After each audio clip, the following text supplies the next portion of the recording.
Hello and welcome there to another episode of the Cliff Notes podcast, where we ask a leader and find a way. Today we're talking to Alex Gassman and his experience being apprentice and having early success in his driving career. Good day there, Alex. Hello, Tristan. Thank you for inviting me to your podcast.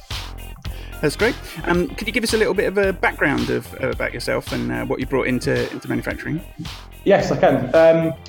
So I suppose just to start, in the early days, from an early age, I've been sort of mega interested in cars, vehicles, automotive stuff. Right from when I was a youngster, building remote control cars and sort of the interest in how they go together, and more often than not, how you take them apart once you've broken them again. So I think that led me on to a furthered interest, which actually turned into driving them for real, which I started at quite a young age. I started out as a sort of a bit of a budding racing driver, getting involved in some karting just at local kart tracks, and then doing sort of weekly karting with my dad when we got my own car when I was about 8 years old. And we did that for a number of years actually, with some fairly decent success at a sort of a local club level. But karting itself got quite expensive, so we then actually moved into saloon cars when I was 15 years old. So I had a race license before I actually had a road license, which seemed quite strange at the time, but it was perfectly fine by me. So I did that and did a few years of racing motorsport with some quite good success at national level. Won a couple of national championships in a one make series. We were quite lucky at the time. We had some sponsorship, but unfortunately that ran out. So at that point, I sort of made the decision to either progress the motorsport career or actually look for another sort of career in the industry that wasn't necessarily driving, and that's the route I took. So I went down the apprenticeship route, did an apprenticeship with BAE Systems Maritime Services, who are based down in Portsmouth. Did a 4-year apprenticeship with them, which had a sort of a variety of qualifications that came with it, sort of HNC, HND, and MVQ type things. So that was a 4-year long apprenticeship, and then did another 3 years with the company after that in a variety of roles based around sort of supporting our Royal Navy ships from an engineering perspective. So we had a class of Royal Navy ships in my team that we looked after, and I was responsible for sort of the oversight of all the mechanical design, change, and upgrades that went onto those ships over sort of a 3-year period, which was a really varied role, a really exciting role actually. It was nice to be involved in something that had a tangible benefit. You knew that your ships, that the Navy ships are back at sea and working again because of design upgrades and changes that you'd implemented and you'd been involved in. So that was quite a nice feeling of pride. So I did that. I was actually at BAE Systems for 7 years in total. I left just at the end of 2017. My aim was always to get back into the automotive industry, because that is where my cars, automotive stuff, is my first love, I think, and from an engineering perspective. So I've actually just started a new role with a company called Eibach UK, who design and manufacture suspension components for a whole variety of vehicles, but are pretty big in the motorsport industry and the performance car industry. So I've just started a role as a project and design engineer with them. I'm only about 3 weeks into it, but yeah, so far so good. It's back in the world of cars, which is good for me. That's nice to hear. We were speaking to the 3D scanning company, Physical Digital, last year, and they're sponsoring the West Surrey racing team in the British Touring Car and Championship. So it's nice to hear some more connections with racing, as well as more on the business side. Absolutely, yeah. I think we do. Eibach do have a connection with them as well, as far as I'm aware. But yeah, it's like you say, it's nice to be back involved in that environment in the motorsport world and all that stuff again. Mm-hmm. That's great. And just to then slow that back down a bit, did you start studying engineering or manufacture early on before you went into the apprentice or the apprenticeship, or was that part of the package? So I didn't actually do a specific engineering course until I started my engineering apprenticeship with BAE Systems, which was 2010, after my college course. Throughout all of my sort of GCSEs and A-levels, I'd always had I always leant towards a way of doing the sort of the physics, the maths type lessons. So I did physics and maths A level. I did actually sign up for an engineering A level as well, but I turned up on the first day and they said there weren't enough people to run it at my college, so I didn't run. So I tried, but I didn't get an engineering A level.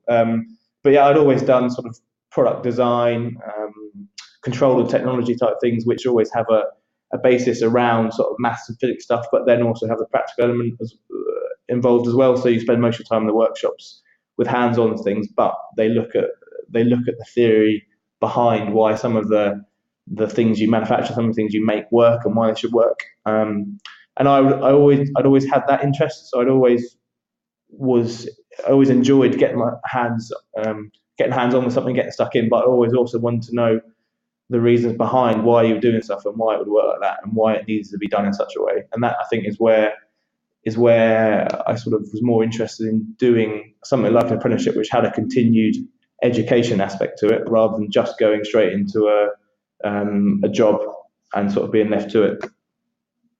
Mm-hmm. So you were happy with the sort of study and the mathematical aspects of it as much as the practicalities? Yeah, I mean, I'd be lying if I said that I didn't enjoy the practical side more than the maths side. I mean, who wouldn't enjoy spending more time in a workshop making stuff than actually sat in front of the book looking at maths? But I appreciated the need to understand the theory behind it, which I think was enough for me to know that it was something that I had to put effort into to do well at, from the theory side of it as well as the practical side of it. Yeah. Mm-hmm. And how many people were on your intake then for the year when you moved over into BAE? So actually, my year of the apprenticeship I did, which at the time was called a technician apprenticeship, was the first year that course had been run at BAE Systems in Portsmouth. It had been a big course, I think, in other bits of the business, sort of up in Scotland. But we were the guinea pigs, if you like, for it down south in Portsmouth. And there were only 5 of us in total in the first year. So that was 2010. And actually, I think I could almost appreciate why the numbers were quite small, because back then I don't think there was much emphasis on people looking at options other than going to university. I sort of told the story a few times about how I almost got in trouble with my college for not filling in my UCAS application and not wanting to apply for uni. I had gone and looked at a few universities to do an engineering course. I think I looked at Loughborough and Brunel, but just decided that lifestyle, that way of sort of progressing my education, wasn't what I wanted at the time. And I'd done a few work experience weeks here or there in a variety of places. I went to McLaren. I actually went to West Surrey Racing, funnily enough, for a week. And I knew that I wanted to get involved in some form of actual work, but have that ability to also further my education at the same time. And university wasn't that for me, so I knew from then that I thought the apprenticeship route was the better route. So you don't feel like you'd sort of missed out or something with the university route? It suited you getting in and working together with those teams? No, I don't think so. I mean, I was the odd one out for my mates back home, so pretty much all my other mates went off to university, and I went off to do this apprenticeship. When you go and visit your mates for a weekend at their uni, then you think, oh, this is a pretty cool lifestyle, but you only see the good, fun, social side of it. And I actually like returning back to the apprenticeship and back to work and further college studies after those sort of weekends. I was perfectly happy with that choice, I think, at the time. I knew that the value I was getting, not just from doing more education, but actually doing hands-on work and work experience, was what was the difference between a uni core, someone who graduated from uni, and someone who'd done something slightly differently. And I think actually more and more now, these days, that work experience, as much additional work experience as you can get, is becoming even more invaluable. Because I think university has been pushed for so long as a done thing after college. More and more people come out of university with a degree, and there's nothing to differentiate between them. So if you can show that actually you've gone and done something slightly differently, you've got loads more work experience whilst furthering education, I think that stands you in better stead. Mm-hmm. No, that sounds good. And I mean, did you, just for an understanding of the involvement that they were making in you, did you have plenty of time with your tutors or your managers or the people who were helping oversee and train you? Yes, actually. So, like I said, we were the first year to run it. So our apprenticeship manager, he was also just joined the company. So I think between the 5 of us apprentices and him, we all felt like we were in it together. It was sort of new to all of us.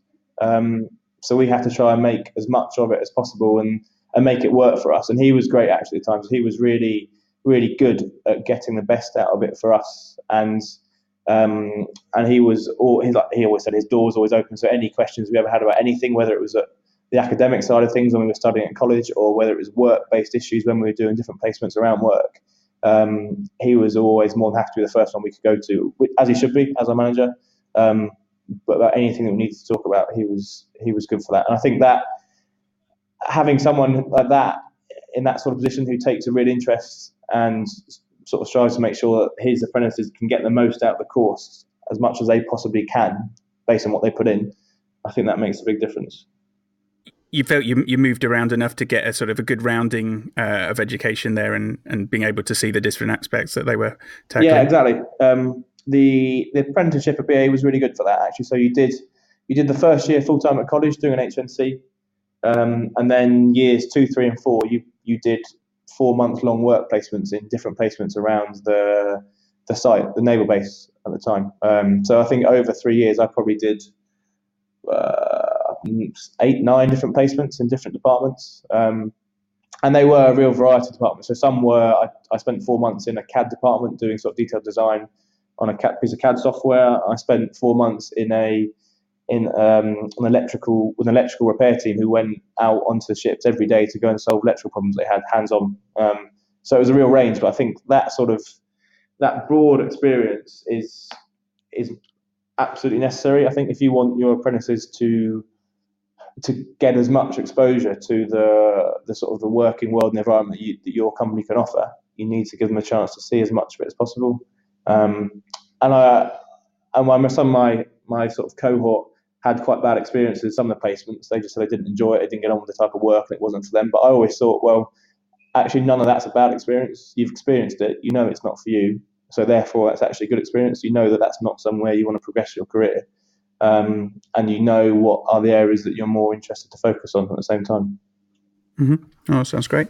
I mean, not to get into the numbers particularly, and obviously the apprentice scheme sort of move on, but what sort of percentage of the time, or did you get paid for your sort of in office time versus your study time and different things like that? Yeah, so we were basically paid an annual salary, and the first year we were at college full time, 5 days a week. So we were paid to be there for the first year. The only time we weren't in college was on college holidays, so we'd go into work placements just for a week or 2 weeks, just whilst college was off. And yeah, so the first year was out, and like I said, second, third, and fourth years we did 1 day a week at college, and they were just days that the apprentice, the sort of placement managers at work knew that you'd be at college, so they expected you not to be in the office. But you got paid by the sort of the general engineering pot, again, just as a normal annual wage, whether you were at college or actually in work, regardless. And then, so the move after that, did you find that it was fairly easy to integrate back into the full-time working staff, rather than being seen as someone still young and fresh to be taken advantage of? Yeah, yes and no, but for 2 different reasons. So I think, actually, from my point of view, going from being full-time at college to actually going into work, because we had these sort of these odd weeks at work here or there whilst the college was on a holiday, it was fairly easy to sort of slip back into the full working routine. And actually, whilst years 2, 3, and 4, whilst you had a day out, it was always quite useful just to have a day out to focus on your studies. After that, going to work after the apprenticeship full time with BAE wasn't really much of a change, because you knew the company at that point, you knew how the company worked, you knew how the people worked. And I think the great thing about doing those sort of different placement rotations is that you get to meet a huge range of people at the place that you end up working full time, which always means that whenever you're stuck for something, you don't know how to find something or find someone in the future, you always got a huge sort of database of people you can contact who you've dealt with before, who know you. And that in itself was invaluable, actually. The challenge I think that I faced, and I'm sure most of other young apprentices going into similar sort of industries have faced as well, is that thing of you're a young apprentice and I'm the old master, and those old sort of trade guys who may have been working in those jobs for a number of decades, who not don't take kindly, but see you as an apprentice, and as an apprentice was when they were younger. But I think that is slowly changing. I think the way that is dealt with as people go through that transition. And so there was a good mix of ages as you were working in the different teams, rather than sort of a division between sort of the new guys and the practiced professionals. Yeah, there was quite a mix. But I think I suppose in this particular industry, it started out mainly as a shipbuilding industry. in a dockyard where there's always been a lot of trade guys who have held jobs for years and years and years there. So there was quite a shift in the sort of the age towards the older generation at the time. There were a lot of people in that bit of the sort of the age population of the company. And then you had us newbies coming in right at the other end of the spectrum. And I suppose it probably weighted to those two extremes rather than having a more densely populated middle age range. Mm-hmm. And then just on the diversity front, were the teams you're working in have a sort of a diverse mix of sort of genders and races and stuff, or have you found that sort of changed over time while you've been working? Yeah, I'd say it's changed. I think when I started, again, in that industry in particular, there wasn't much of a mixture of races or genders in the teams. But actually, it was notable even as I was going through and finishing off my apprenticeship that there was a bigger shift to get certainly more sort of women in engineering, and there's a big push for that, and BAE played a big part in that, and I think did really well to promote that and recruit more sort of female budding engineers and apprentices. And yeah, I could see that change whilst I was there over the years, which is a change for the better. And I think in terms of the age side of things, naturally, in a few years' time, I think as those guys in the older generation reach the end of their careers, they've had to increase the number of apprentices they're taking anyway, just to sort of backfill those generations that are going to be lost to sort of natural wastage at that point. And this the career growth, has that brought you back on to being able to give back, or working back with younger apprentices, or talking to people as they've come through too? Yeah, and actually, I think having been through the apprenticeship thing myself fairly recently, I feel like I'm pretty well placed to be able to have that discussion with people who are thinking about these sort of careers and these apprenticeships in the future. I was a STEM ambassador quite early on when I joined BAE Systems. So science, technology, engineering, maths, and getting involved with loads of local school kids and sort of budding young entrepreneurs around the BAE System site where I worked. Just to help go out and promote those subjects that these kids should be looking at studying to help them get a career in that industry. But also to try and help bring the engineering to life, because I think one thing I struggled with when I was a bit younger, looking at what career to take, was this thought of, it's very well doing all this sort of theory and this practical stuff behind engineering, but actually what is an engineer and what does an engineer do in practice? So what we made a point of doing a lot was just trying to do these sort of guess my job type things and give these guys a fairly concise but understandable explanation of actually what it means to be an engineer. And even within myself and a few other apprentices who ended up in different roles in the business, we could give them quite a variety of jobs that we now do, and just to show that, okay, you want to go into engineering, but actually you could be all sorts of things as an engineer. It's for a single job title, it's probably one of the broadest fields of actual job that you can end up doing. And actually getting involved with the younger generations, even than myself at the time, was something I got a lot of enjoyment and satisfaction out of.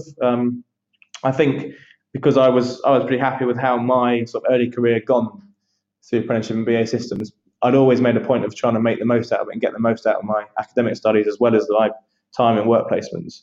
And it was just trying to feed that back to the younger guys and just saying that if you want it and you work for it and this is what you're interested in, and there's no reason you can't go out there and get it and do really well at it. Cool, that's great. And so has that help you think of imagining what the next 10 years might be, either for bringing younger people through or for yourself for the career growth? Yeah, yes, I think so. I think in general there's a big push now towards apprenticeships. I think the government have put a lot more money towards them themselves. I think they said they want something like 3 million apprentices to be employed by 2020, and I think they're putting a loads of sort of employee subsidies out there to help and encourage employers to take apprentices on. So I think we'll see sort of continued growth in the number of apprentices that are coming through to take up this slightly different career path, and perhaps the university side of things will become less popular, especially if the fees are going to stay as expensive as they are. I think that idea alone of telling people actually you don't have to pay £9,000 a year to get a degree. You you could go and earn some money whilst getting some other qualifications. And actually, when I was doing my apprenticeship, I'd always said to myself that I'm not just going to finish at this sort of HND level. I'm going to go on and get myself a degree. And for me personally, I managed to get my BAE Systems to sponsor me and pay for my degree, which I did at Bournemouth Uni, and finished last year. So I left BAE Systems, having done the apprenticeship, and actually coming out there with a degree, which was my aim all along. And there was never any guarantee that they would offer that, but I always said that that if I sort of worked hard enough throughout my apprenticeship and showed that I wanted it and was keen enough and could justify to the business why they should pay me to do it and pay for it for me, that I'd go for that. And that was what I did. So I think having got that, again, it just shows that university isn't the only option to get to yourself a degree. If that's what you want to do, you can still do it another way. It's a slightly different way of doing it. It may take a bit longer, but by the time you get there, you have a huge amount more experience having done so. That's great. And then just to finish things off and bring us back into the present day, what's a sort of average week at Eibach look like for you now? So I'm still trying to work it out myself. I'm being really new here. Actually, it's been a real variety of stuff. So I'm sort of working the engineering team who have given me the responsibility of looking after what we call our private label customers.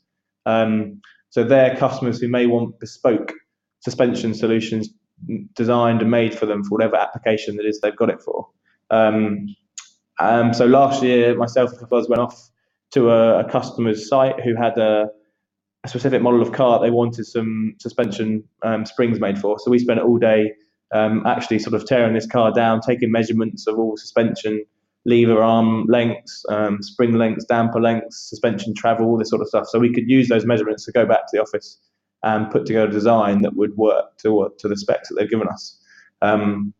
So actually, it's nice that even here there is a practical element of the job I do, and that can be. And again, you can see why you need to understand the theory behind doing that practical stuff. And actually, the thing I struggled with at BAE Systems was sometimes the turnaround time of these projects could be a couple of years. So getting to see stuff from start to finish was a bit of a rarity. Here already, it's clear that you'll get to see stuff from start to finish in a couple of months. I think the satisfaction you get from that, being involved in setting requirements with a customer and confirming their spec, to doing design, having something made, and then doing the test at the end is unique. But I think that whole life cycle experience is pretty invaluable. So apart from that, doing some stuff on cars, doing some spring design, and drinking even more cups of tea than I thought possible.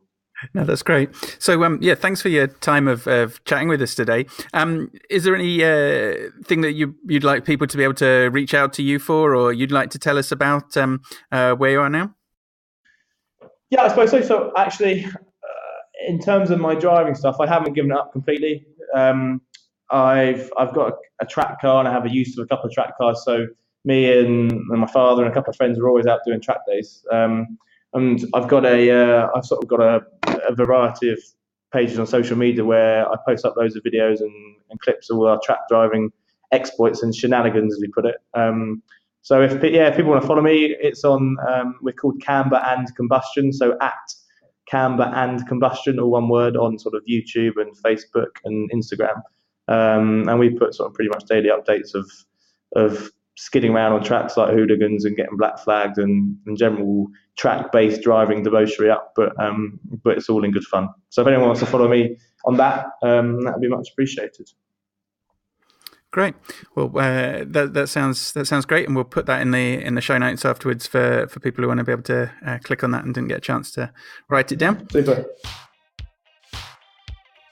Well, thanks for joining us today on the Cliff Notes podcast. And if you want to get in contact with myself or Alex afterwards, then please do so at the website holdingbay.co.uk/cliff-notes or directly on Twitter at the Holdingbay. Thank you.